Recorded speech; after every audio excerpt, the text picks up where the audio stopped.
estamos construyendo la segunda pacificación. Y establece el domingo 18 de octubre de 2020 como fecha definitiva, inamovible e impostergable de la jornada electoral. Nosotros no vamos en elecciones, no podemos ir en pandemia. Las tres bancadas se han puesto de acuerdo para proyectar esta ley a espalda de la Central Obrera Boliviana.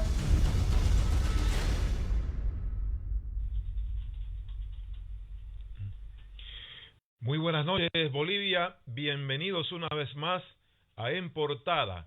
Hoy es viernes, con mucho por comentar, con mucho para informar respecto a lo que ha significado y significa todavía el conflicto más importante de los últimos meses, la definición de la fecha de elecciones y los bloqueos en el país.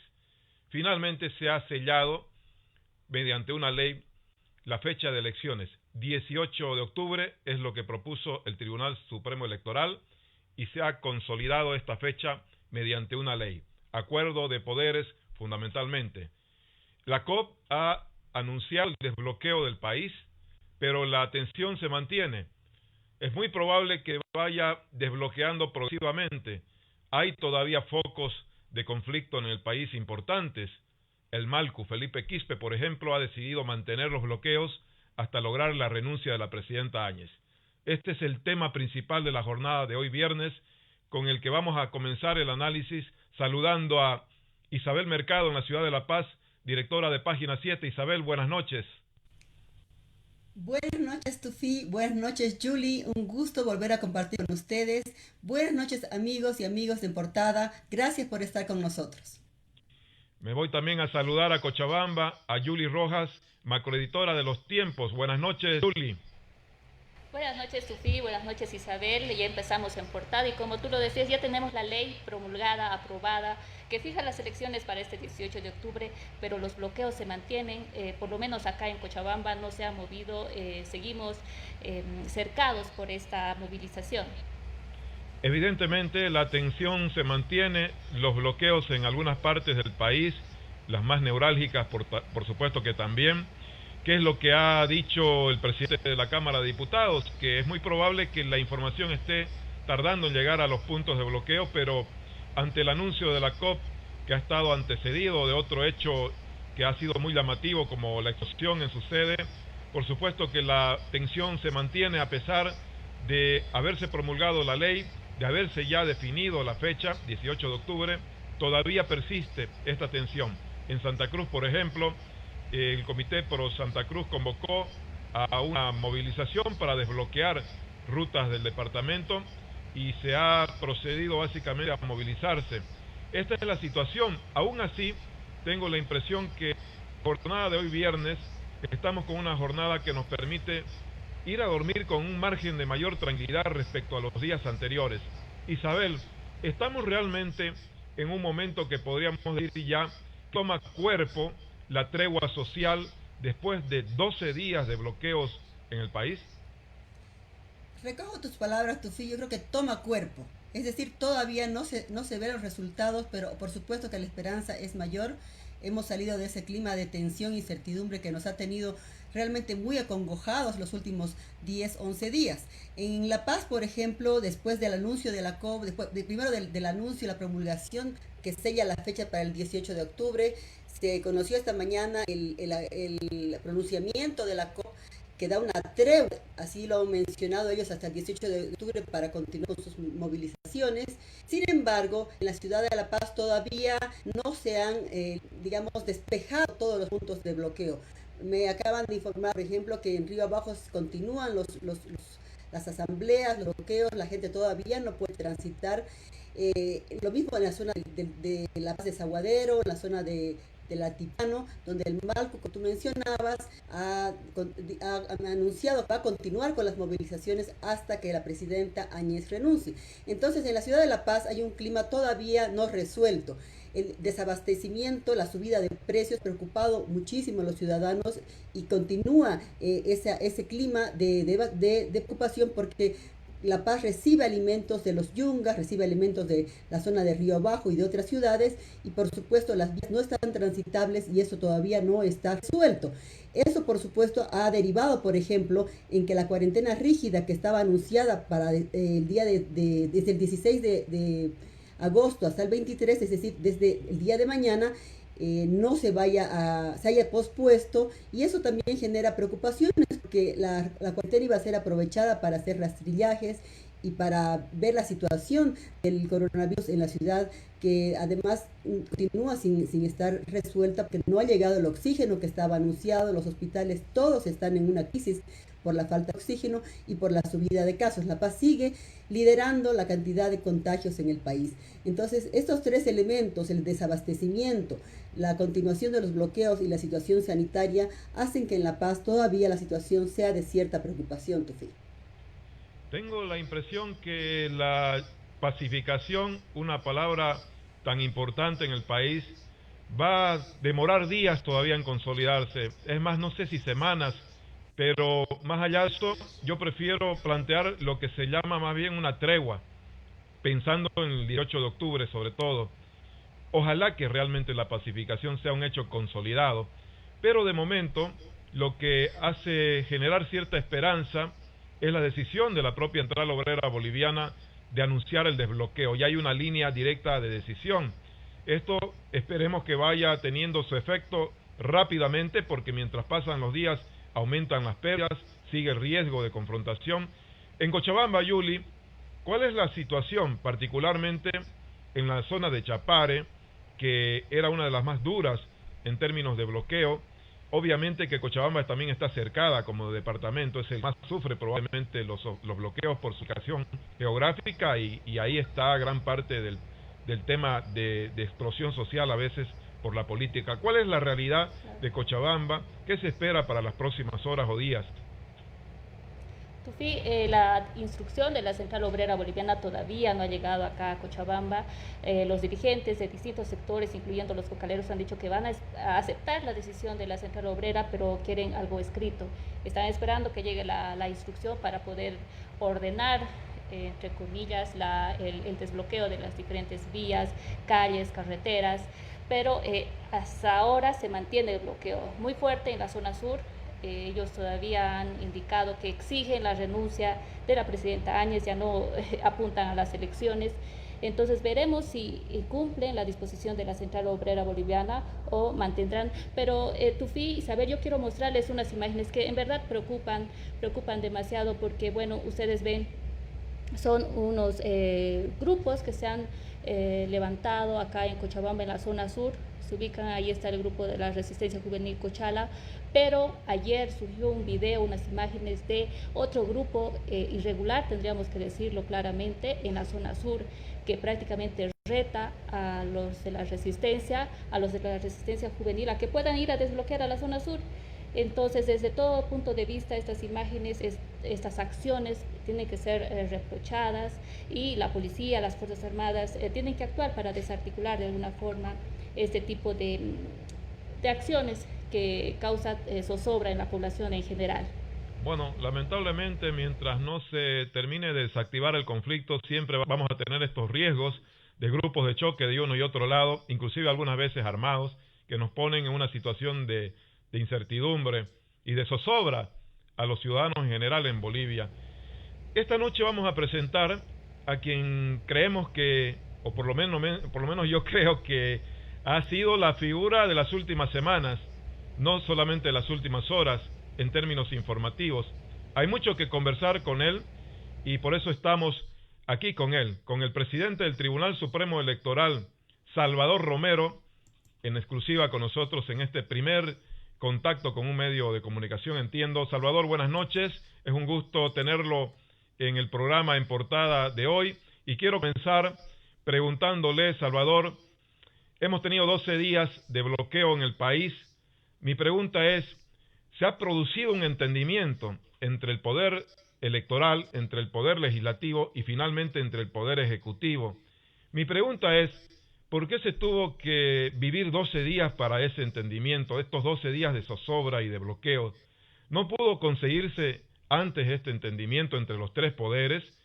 Y en ese sentido, ¿cuál fue el escollo principal para que no se logre este entendimiento entre tres poderes del Estado? Buenas noches, mucho gusto. Creo que esta pregunta nos remite a analizar cuál fue el planteamiento del Tribunal Supremo Electoral desde hace varias semanas. Fue apostar por el diálogo. El Tribunal Supremo Electoral en estas semanas estableció un diálogo con todos los poderes, con el Poder Ejecutivo, con la Asamblea Legislativa, con las organizaciones políticas, con los movimientos sociales y tuvo el respaldo permanente de la comunidad internacional. Veamos cuáles fueron las etapas con cada uno de estos actores.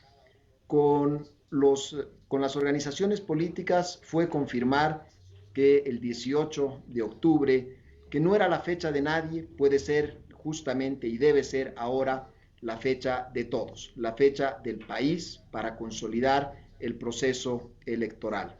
Con los poderes, con el Poder Ejecutivo se dialogó para conseguir, por un lado, tener certeza sobre dos elementos, algunos aspectos que son técnicos indispensables del apoyo que debe brindar el Poder Ejecutivo al proceso electoral, en temas de presupuesto, en temas de seguridad, de apoyo en la cadena de custodia, de apoyo en el control de los centros de votación en la jornada, el día de la elección, etc.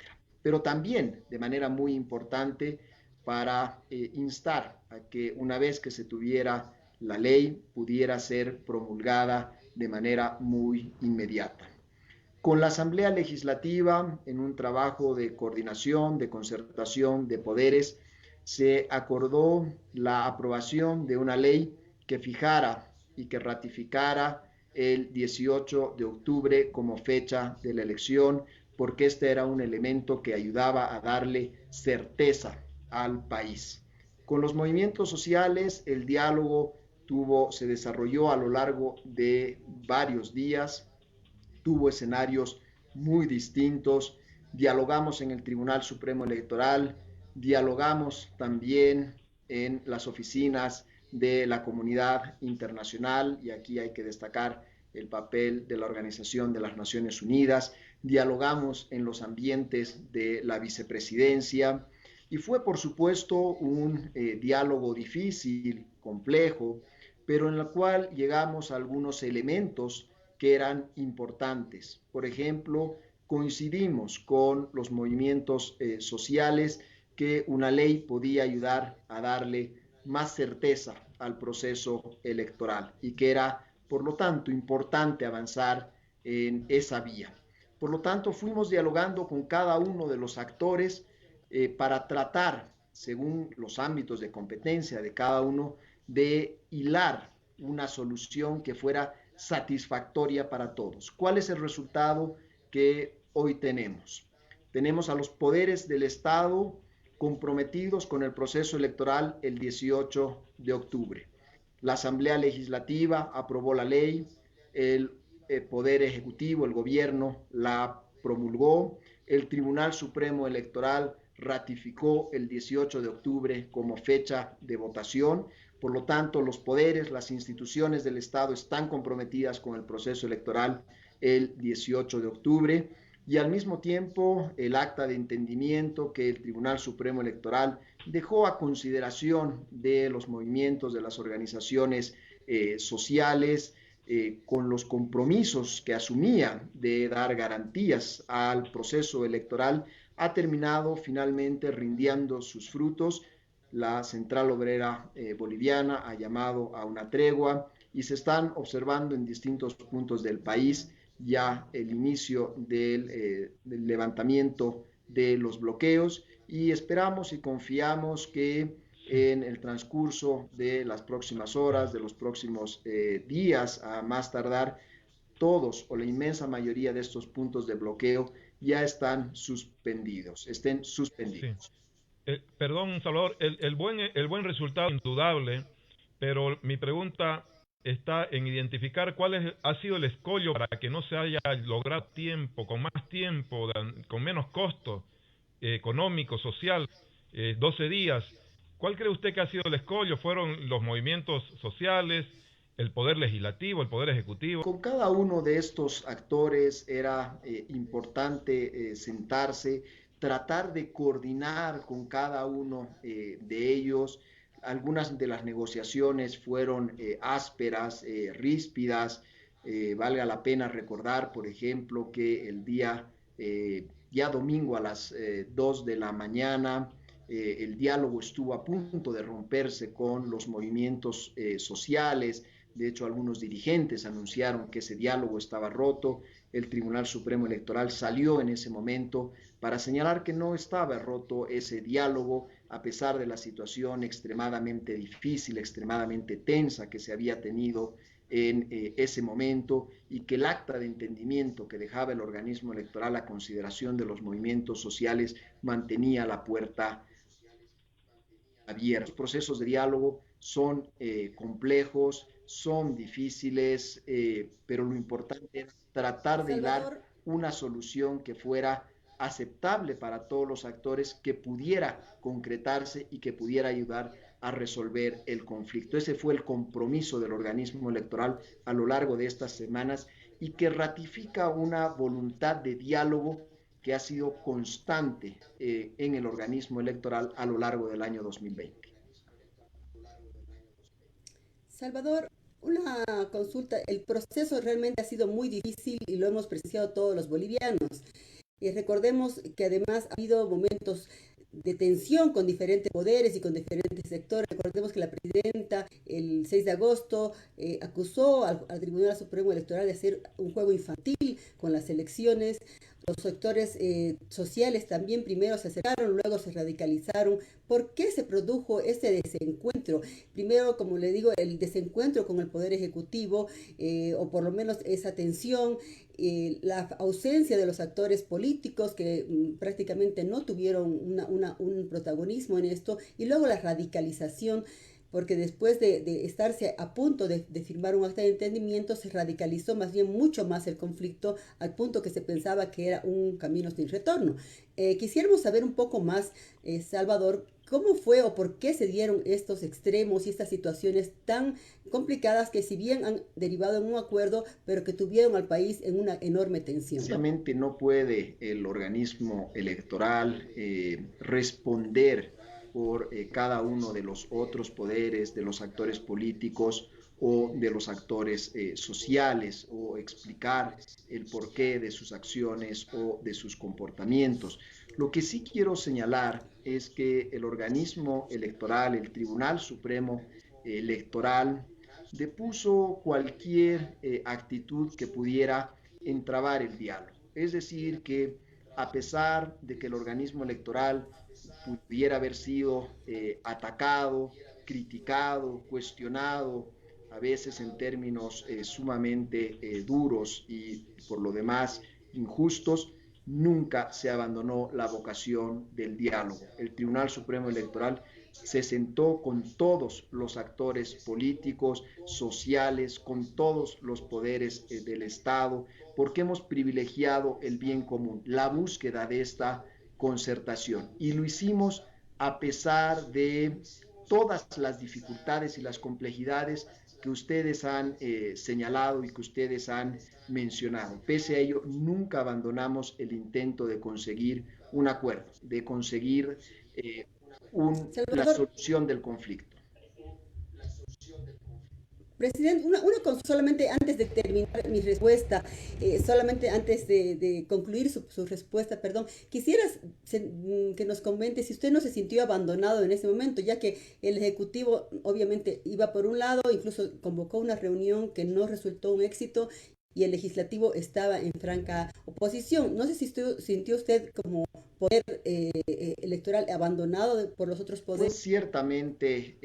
Fue ciertamente difícil, porque en cierto momento el órgano electoral era el único que buscaba el diálogo con los actores políticos, con los movimientos sociales, con los otros poderes, pero creo que entendimos que nuestra labor en este momento podía ser la de constituir un puente entre poderes que tienen una relación ríspida, áspera, que conversan muy poco, entre movimientos sociales y autoridades que tienen un diálogo que nunca llegó a concretarse, y por lo tanto asumimos una labor de tratar de tender puentes con unos y con otros para acercarnos a una solución. Y por lo tanto es por esto también que se demora, porque hubo la necesidad de ir concertando con actores, con poderes que dialogaban muy poco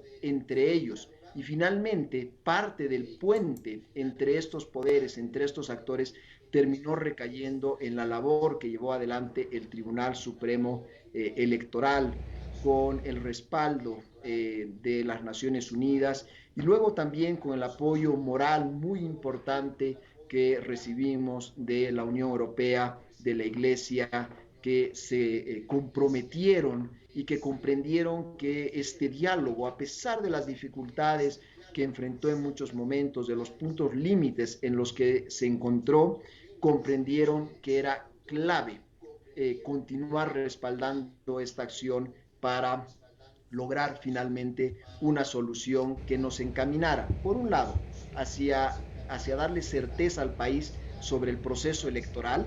Hemos cerrado un debate que ha sido agrio para el país, tenso. Durante meses hemos estado debatiendo, discutiendo la fecha de la elección. Hoy tenemos certeza, vamos a votar el domingo 18 de octubre. Y por otro lado, hemos progresivamente sentado las bases que permiten tranquilizar al país con una progresiva desmovilización de las protestas. Presidente, dos consultas, por favor. Una, primero, el gobierno ha responsabilizado en su totalidad al Tribunal Supremo Electoral por este conflicto. ¿Es así? Y segundo, si bien se ha desactivado, por decirlo así, la movilización de la Central Obrera Boliviana y todas las organizaciones sociales, ¿qué pasa con los cívicos cruceños? Ellos, por una parte, están pidiendo su renuncia y segundo, ellos dicen que no van a ir a las elecciones hasta que se controle el tema de la pandemia. El Tribunal Supremo Electoral tomó la decisión seria, madura, de postergar la elección del 6 de septiembre hasta el 18 de octubre a partir de dos consideraciones. La primera vinculada con la evolución sanitaria, con la evolución de la pandemia en Bolivia. Nos estamos acercando al pico de la pandemia y en eso coinciden todos los informes técnicos y científicos que nos dicen que el pico de la pandemia será en algún momento entre fines de julio y el principio de septiembre. Y de hecho los bolivianos estamos viendo y sufriendo, padeciendo justamente este ascenso de todos los casos. Y por otro lado fijamos el 18 de octubre porque estaba ya lejos de ese pico de la pandemia y por otro lado porque es la última fecha que nos permite cumplir con la exigencia constitucional de elegir y posesionar autoridades el año 2020.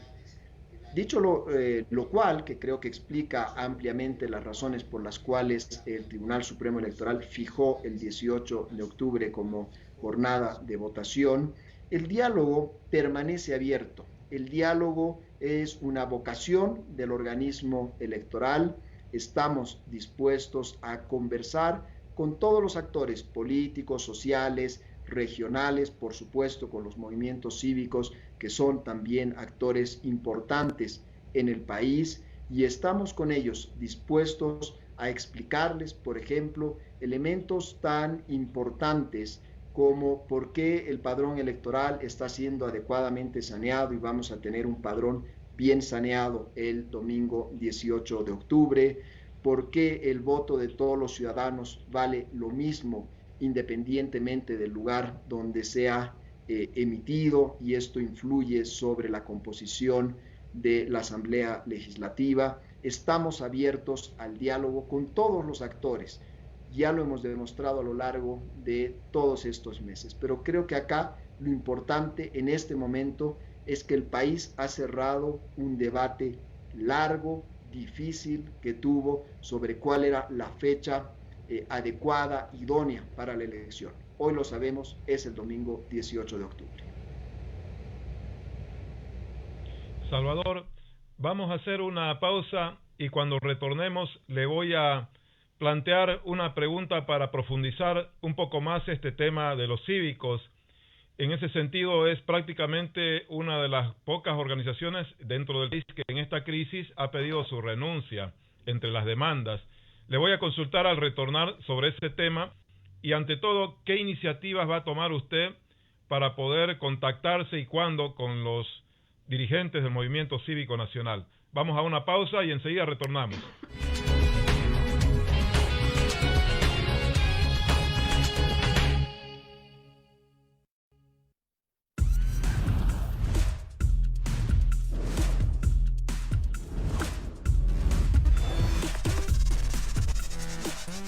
Siempre hay algo más para explorar. Explóralo en Huawei App Gallery.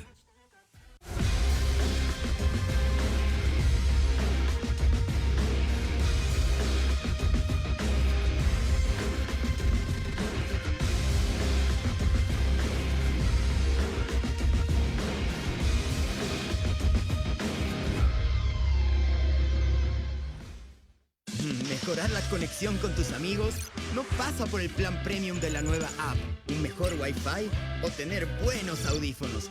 Pasa por disfrutar ese virtual momento, compartiendo con ellos un chuflay presencial.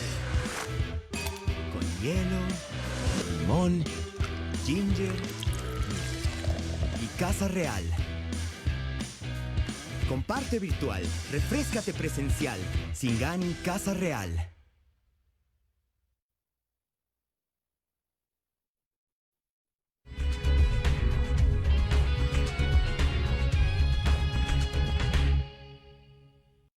Volvemos para seguir con la entrevista al presidente del Tribunal Supremo Electoral, el doctor Salvador Romero.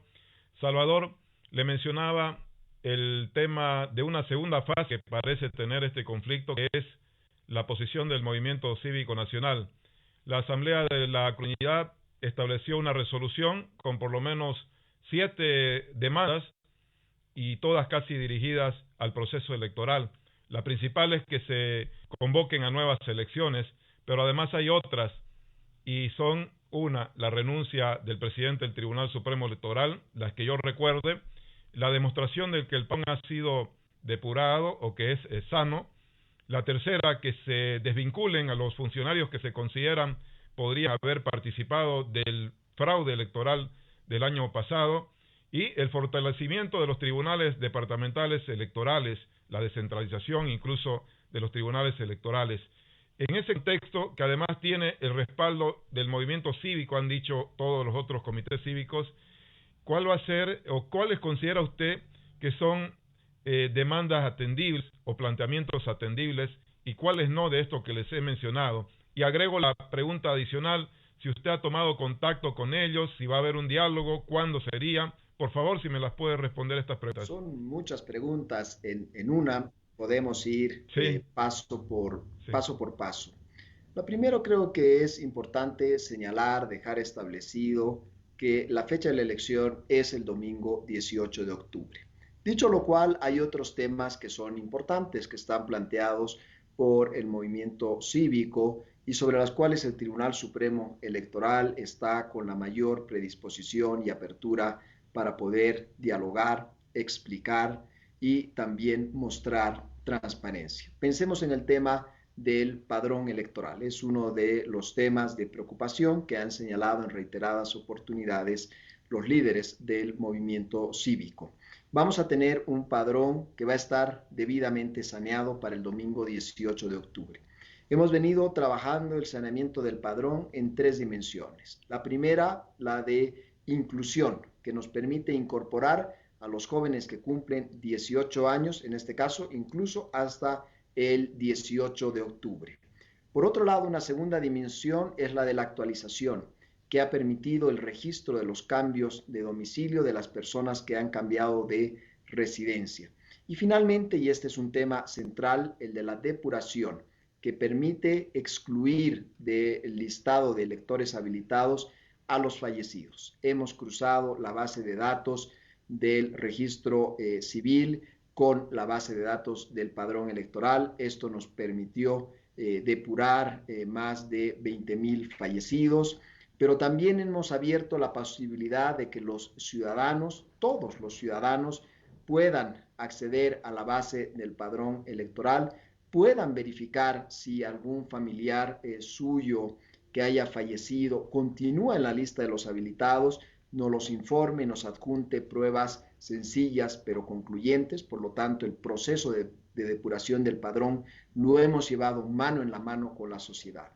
Además, hemos abierto el padrón electoral en laboratorios para que las organizaciones políticas, pero también las organizaciones de la sociedad civil, incluidos los comités cívicos, puedan acercarse y puedan hacer todas las pruebas para ver la consistencia del padrón electoral.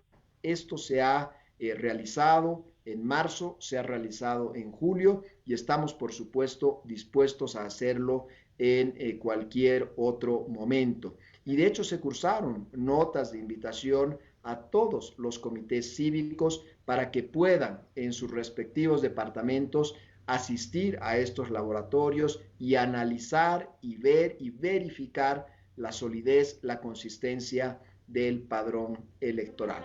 Pero estamos abiertos a continuar en ese proceso de apertura y transparencia. Con respecto a la composición del órgano electoral, creo que es importante señalar que entre noviembre y diciembre el organismo electoral se renovó de manera completa en sus mandos directivos. Todos los vocales que hoy estamos en ejercicio de las funciones, sea en el nivel nacional o en el nivel departamental, somos nuevos. Hay que recordar que todos los vocales que estuvieron en funciones en el proceso electoral de 2019 fueron cesados. Al mismo tiempo, el Tribunal Supremo Electoral procedió a una amplia renovación de los cargos de directores nacionales. Por lo tanto, también en ese nivel que es técnicamente clave, la mayoría de los funcionarios son nuevos, han sido designados en la gestión 2020, respondiendo a dos grandes criterios: por un lado, alta competencia técnica, por otro lado, imparcialidad política. Y al mismo tiempo, y es normal en una institución, tenemos funcionarios que tienen décadas de trabajo en la institución, tanto en el nivel nacional como en el nivel departamental. Y son funcionarios con mucha experiencia, como señalo, con décadas de trabajo, y su experiencia es valiosa para llevar adelante el proceso desde el punto de vista administrativo, logístico, pero hay que recordar que tanto en los tribunales departamentales como el Tribunal Supremo Electoral, la orientación de la política institucional la define la sala plena, es decir, el cuerpo colegiado de vocales. Y también hay que señalar, respondiendo a alguna de las otras preguntas, que Bolivia presenta un esquema en el cual los tribunales departamentales tienen un amplio margen de autonomía. Hay países que tienen sistemas extremadamente concentrados, muy centralizados, donde los niveles departamentales o los niveles locales del organismo electoral son débiles o incluso inexistentes. El caso boliviano se sitúa más bien en una perspectiva, si lo vemos en la perspectiva latinoamericana comparada, tiene algunos de los órganos electorales locales, de nivel local, más fuertes, con mayores márgenes de autonomía. Si me permite, por tema de tiempo, perdón, Salvador, ¿se va a reunir con los comités cívicos? ¿Hay alguna decisión al respecto? Sí, ciertamente el Tribunal Supremo Electoral, primero que ya ha tenido reuniones con los comités cívicos y en particular con el Comité Cívico de Santa Cruz, hemos tenido en 2 oportunidades encuentros, y también se tomó la decisión esta semana, atendiendo una solicitud de audiencia, de poder tener un encuentro la próxima semana. Muy probablemente no puedan estar presentes todos los presidentes de los comités cívicos por las dificultades que existe en el transporte interdepartamental, pero la invitación va a estar cursada. Tenemos de parte del organismo electoral la plena voluntad de tener un encuentro con los comités cívicos. Es parte de este proceso de diálogo para que todos los bolivianos acudamos con confianza a votar, con seguridad de que vamos a tener un proceso electoral limpio y transparente en 2020. Salvador, una consulta muy puntual. Después de todo el proceso de tensión política, diríamos así, la ciudadanía también está preocupada por la pandemia.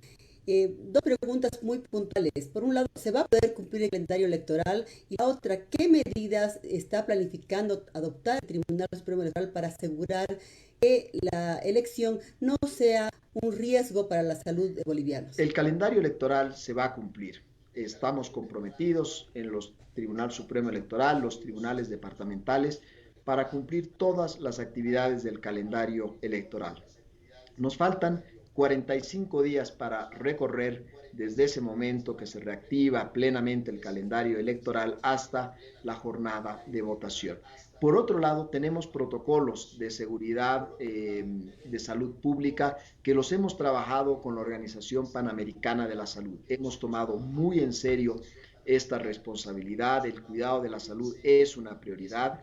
Hemos adoptado decisiones que van a permitir tener un proceso electoral seguro. Cito algunos de estos ejemplos. Vamos a tener medidas que apuntan hacia el distanciamiento social. Vamos a tener más recintos de votación para permitir disminuir las aglomeraciones. Esto sobre todo pensando en las capitales departamentales o en las principales ciudades intermedias. Vamos a ampliar el horario de votación. De 8 de la mañana, normalmente la votación cerraba a las 4 de la tarde. Hoy vamos a tener un horario extendido hasta las 5 de la tarde. Esto va a permitir un mejor flujo de votantes. Estamos haciendo también una recomendación muy fuerte. Estamos separando a los electores de acuerdo al último número de su documento de identidad. Aquellos cuyos números terminen de 0 a 4 están invitados a ir a votar entre las 8 de la mañana y las 12:30, y los electores cuyo documento de identidad termina de 5 a 9 están invitados a ir a votar entre las 12:30 y las 5 de la tarde. Esto va a permitir un mejor flujo de los electores y vamos a distribuir mejor la presencia, la asistencia de los electores. También estamos tomando medidas de protección específica para los jurados electorales, es decir, estos ciudadanos que son sorteados al azar y que van a tener la responsabilidad central con la democracia de administrar correctamente las mesas, de cuidar el voto de sus vecinos, de los miembros de su comunidad o de su barrio. Por lo tanto, este es un tema central. Vamos a tener, o ya tenemos muy avanzados, los protocolos de seguridad sanitaria y vamos a darlos a conocer en el transcurso de las próximas semanas para que todos los ciudadanos sepan que el cuidado de la salud es un tema prioritario para el organismo electoral. Presidente, ¿qué va a pasar con las personas, que son cientos, sino miles de personas que están en centros de aislamiento, en hospitales, en clínicas, padeciendo justamente por este virus, por el COVID-19? ¿Cómo va a ser el Tribunal Supremo Electoral para que ellos puedan ejercer su voto, o qué tipo de protocolo se va a aplicar con ellos? ¿Y cómo se está coordinando con los candidatos? ¿Qué es lo que no van a poder hacer ellos, digamos, a diferencia de otros procesos electorales? El marco jurídico boliviano permite, aunque estamos en una situación excepcional como es el de la pandemia, de poder administrar una situación como esta.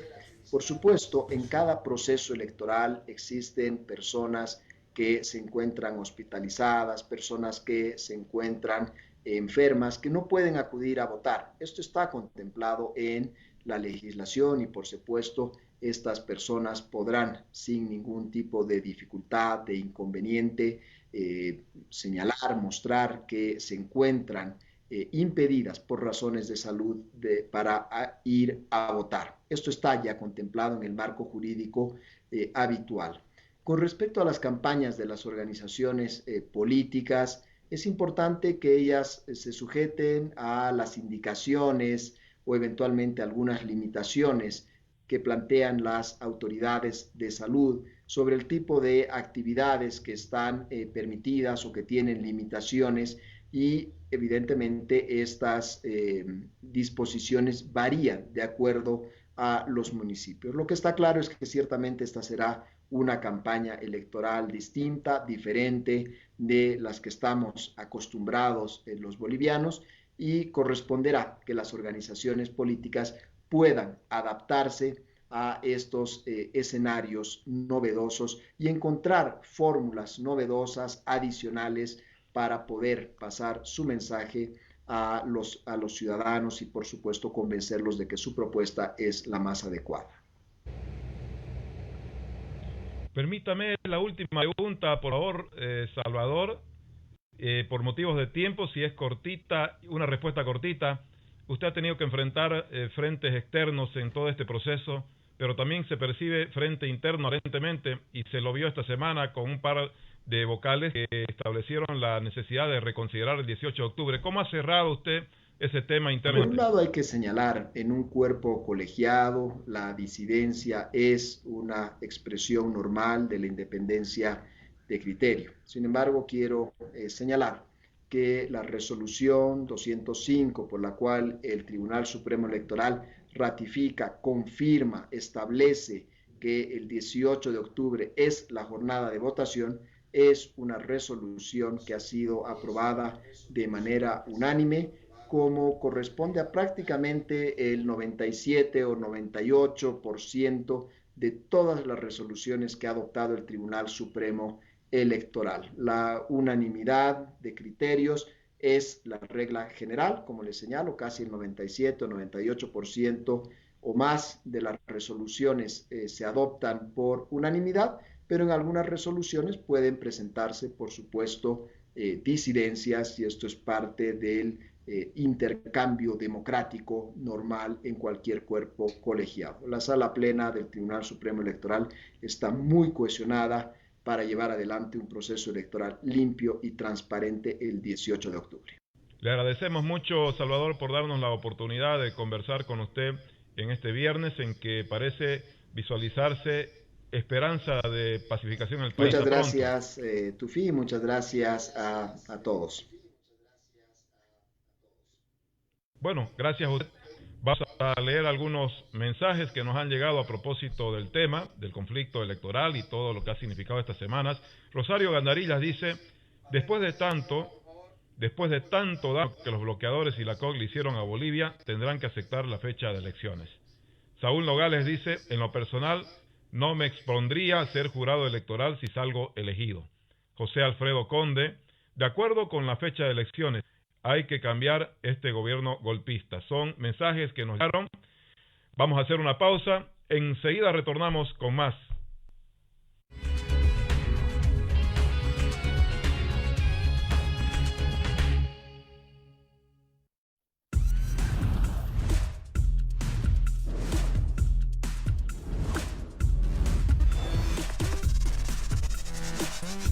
Siempre hay algo más para explorar. Explóralo en Huawei App Gallery.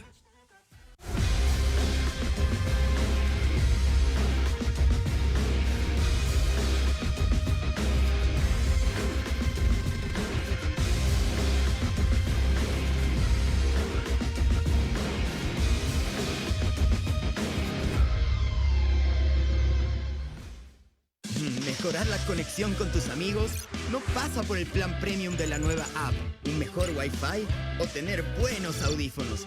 Pasa por disfrutar ese virtual momento, compartiendo con ellos un chuflay presencial.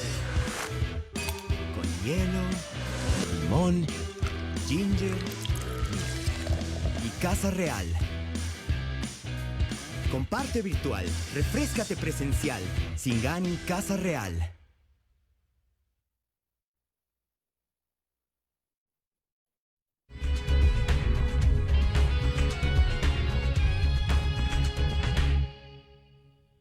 Momento de presentarles el sector de noticias industriales con el auspicio de Singani Casa Real.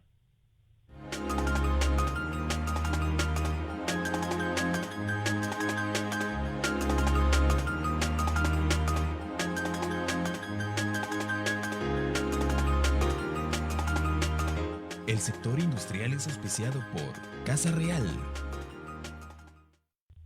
Bueno, el sector industrial boliviano tendrá que enfrentar un momento difícil, pandemia y conflictos de por medio. Se calcula que cada día de bloqueo, ha significado 10 millones de dólares de pérdidas para la economía boliviana. Isabel, ¿cómo estás viendo este panorama que impacta notablemente, por supuesto, en las industrias de Bolivia? Sobre llovido mojado, Tufi, esa es la expresión que podría comentarte sobre llovido mojado, porque si la pandemia dejó a las empresas, a las industrias, a los comercios bolivianos enormemente afectados, con muchos lugares que han tenido que cerrar y entrar en crisis, inclusive para poder pagar salarios, este conflicto ha dejado todavía más frágil el sector industrial y empresarial. Creo que van a hacer falta meses, si no tal vez años, para que se recupere el ritmo el ritmo empresarial y comercial en el país, y creo que además van a hacer falta políticas de Estado, diseño de políticas de Estado para que realmente la economía boliviana pueda tomar el ritmo que necesita para que el país siga adelante. Es un momento realmente crítico, me imagino, para todos los empresarios e industriales. Bueno, Yuli, lo mismo, ¿cómo se siente en Cochabamba? Seguramente que el problema es común en todo Bolivia. La crisis por la pandemia, cuarentena, inactividad y ahora los bloqueos, ¿no?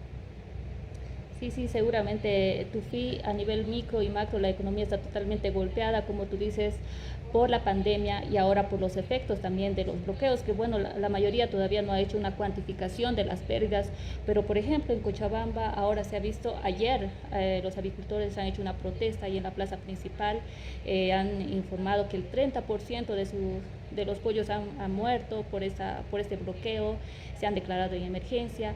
Muchas industrias acá en Cochabamba se han visto obligadas a cambiar de rubro justamente para poder sobrevivir.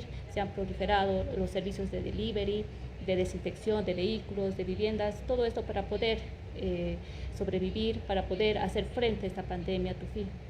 Bueno, exactamente, se calcula que 10 millones de dólares por día se perdieron con los bloqueos de estos 12 días. Bueno, tiempo de ir a las portadas de mañana, de este sábado. Nos vamos con portadas de página 7. Isabel Mercado, ¿qué nos trae para mañana el titular principal de página 7?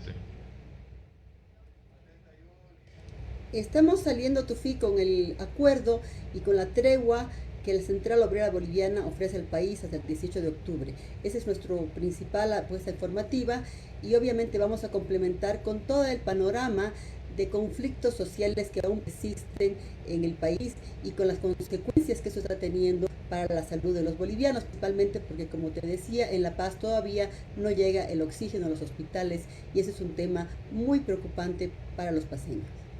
Bueno, y antes de darle la palabra a Yuli, a ver si podemos hacer un pequeño apunte, terminada la descripción de la portada de los tiempos, de lo que ha sido el editorial de hoy de página 7. A ver, vamos primero con Yuli, los tiempos de Cochabamba. ¿Cuál es el titular principal de mañana, Yuli?